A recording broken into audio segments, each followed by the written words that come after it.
Nous allons maintenant examiner l'application de ce label ISR à un exemple qui nous concerne, qui est Primopierre. Nous pouvons prendre l'exemple de notre SCPI Primopierre, qui est l'un des plus importants fonds de bureau sur le marché français, avec une capitalisation supérieure à 3 milliards d'euros, et qui a obtenu son label ISR le 22 septembre 2020.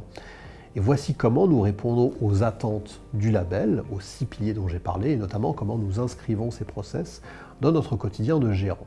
Alors, premier pilier, la fixation d'objectifs. Nous avons fixé à Primopierre 5 objectifs. Le premier, réduire de 40% la consommation d'énergie des actifs d'ici 2030. Le deuxième, placer les actifs de Primopierre sur la trajectoire de la neutralité carbone d'ici 2050. Le troisième, œuvrer à améliorer la qualité de l'air, qui est décisif pour la protection des salariés face aux crises sanitaires notamment. Quatrième objectif de Primopierre, encadrer les travaux significatifs par une charte chantier intégrant des normes ISR. Et cinquième objectif, associer les locataires dans une logique partenariale matérialisée par une annexe environnementale, une annexe ESG, au nouveau baux que nous signons avec les locataires. Vous remarquerez que les 2 premiers objectifs sont spécifiquement environnementaux, le troisième est d'ordre sanitaire, donc social, et les 2 derniers relèvent d'une bonne gouvernance avec nos prestataires de travaux d'une part et nos locataires d'autre part, ESG. Voici le genre de tableau de bord que nous mettons en place pour le suivi de la trajectoire énergétique et carbone de nos actifs.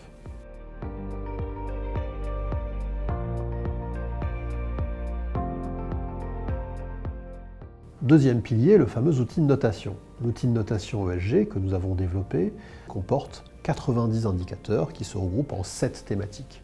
Je vous les résume. L'intégration du bâtiment à son territoire. Il s'agit de la qualité de vie du quartier, la proximité des nœuds de transport. On va retrouver des indicateurs tels que à combien de minutes à pied est-on du transport le plus proche, y a-t-il des bornes de vélo, des bornes de recharge électrique à proximité de l'immeuble, etc.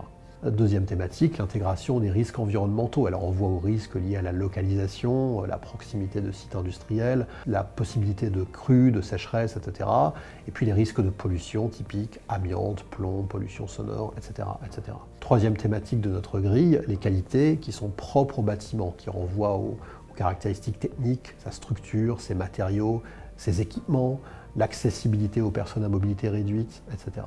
Quatrième thématique de la grille de scoring, la gestion technique du bâtiment, qui renvoie à l'exploitation. Les outils de gestion, la maintenance, la consommation d'énergie finale, le tri des déchets, la biodiversité. Cinquième thématique, les services aux occupants, aux locataires. Elle renvoie au confort des locataires de l'immeuble, leur sûreté, les conditions sanitaires, qualité de l'air, acoustique, lumière naturelle, connectivité Internet, services de restauration, conciergerie, fitness, etc., etc. Sixième thématique, c'est la flexibilité des mètres carrés, des espaces et du bâtiment. Cela renvoie au potentiel de l'actif en termes d'usage, son efficience bien sûr, son ratio d'occupation, sa divisibilité, voire sa réversibilité, par exemple d'un usage de bureau vers un usage résidentiel. Et enfin, dernière thématique de la grille ESG, les relations entre parties prenantes, qui renvoient aux relations contractuelles avec les locataires, avec les différents prestataires, et l'intégration de clauses ESG dans nos relations contractuelles avec ceux-ci.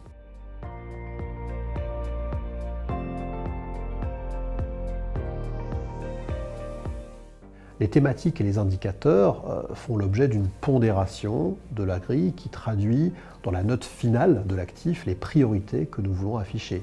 Environnement, par exemple, pour 38%, social pour 41%, gouvernance pour 21% dans la constitution de la note finale de l'actif.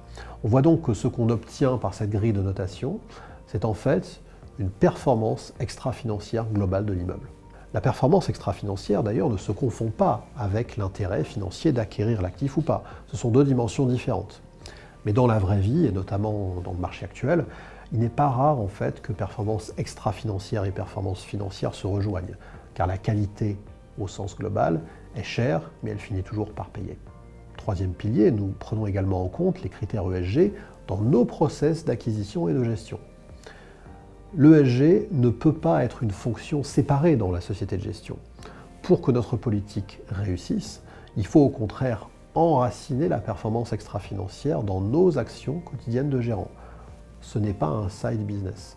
C'est une dimension supplémentaire de la performance à atteindre. À l'acquisition, par exemple, voilà comment la prise en compte des critères ESG se superpose au processus usuel d'investissement. Dans la première étape d'une acquisition, nous procédons à une analyse ESG approfondie de l'immeuble ciblé et nous complétons notamment l'outil de notation que je vous ai présenté.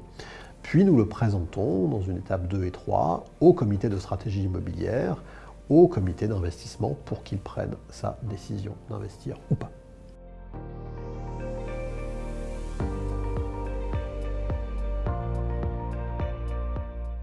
Pour chaque investissement, le dossier présenté par l'équipe d'investissement comporte donc des thèmes ESG qui sont présentés sous forme d'analyse graphique, la description de la localisation de l'actif et des risques environnementaux qui sont associés à cette localisation, les caractéristiques techniques, la gestion technique du bâtiment, son caractère flexible, la gestion du bien-être de ses occupants et les différentes parties prenantes concernées.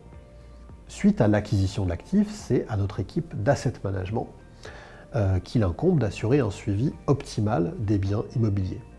Dans le cadre de fonds ISR, une démarche de progrès sur ces critères ESG de l'actif est enclenchée. Et elle nécessite d'ailleurs un suivi du développement de l'actif ainsi qu'un reporting régulier.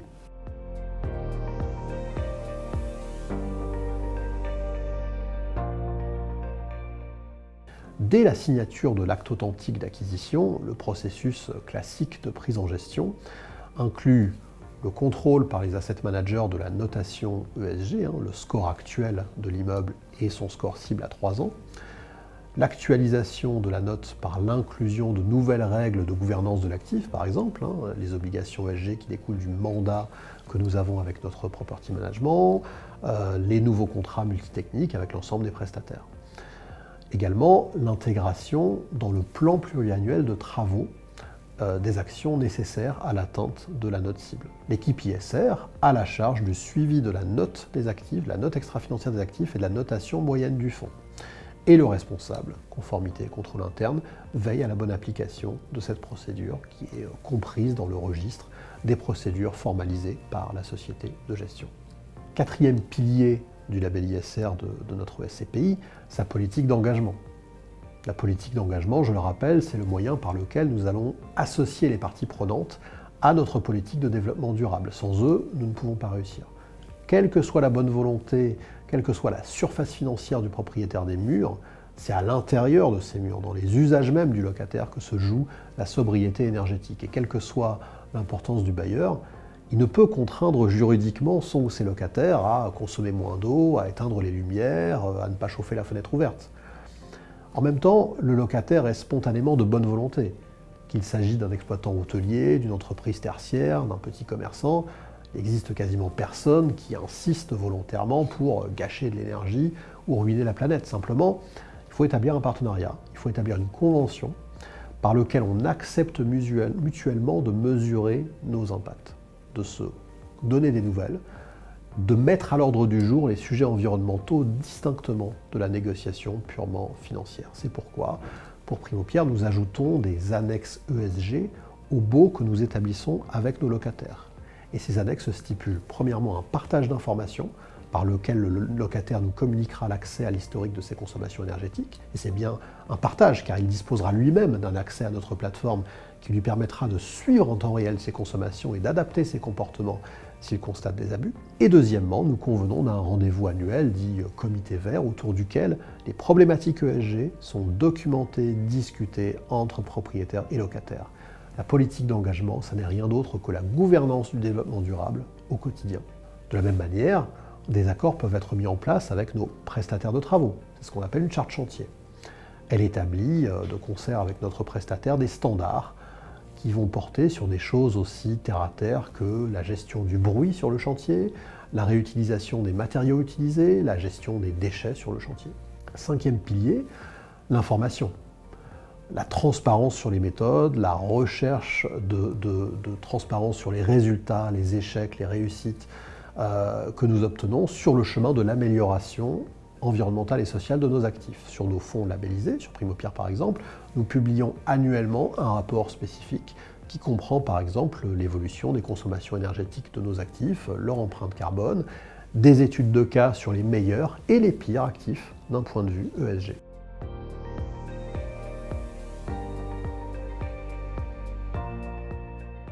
Pour d'autres fonds, investis par exemple en établissement de santé, nous développons même une approche originale de mesure de l'impact social, pas seulement environnemental mais social, de nos actifs et de notre gestion.